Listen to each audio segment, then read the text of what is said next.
Hi everyone, in front of me I've got Honor Pad 8 and let me share with you how to change the keyboard language on this device.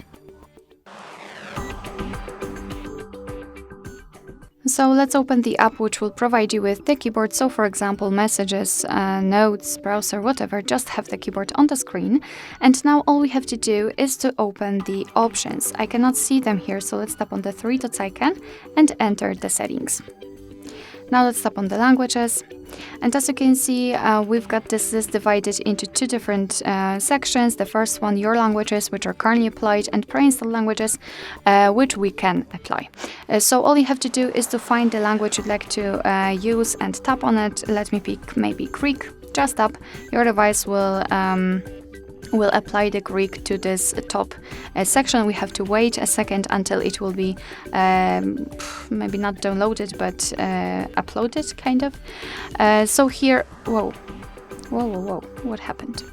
Let's go back because, all right, whatever. It doesn't matter.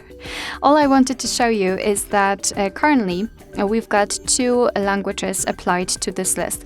Before I'll show you how to remove the language completely, I'd like to show you how to use the keyboard with two or more languages added. So let's go back to the keyboard, and here we've got the English layout, of course, and if you want to change the layout quickly, just swipe your finger on the spacebar.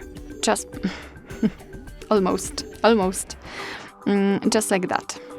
Here we've got it, so let's swipe until we will see the Greek language. So this is how to change it. To remove the language, just enter the settings again, languages, and you can either tap on this switcher and your device will disable this specific language. However, it will still be in this section, so you can quickly turn it on without the need to look for it on the list.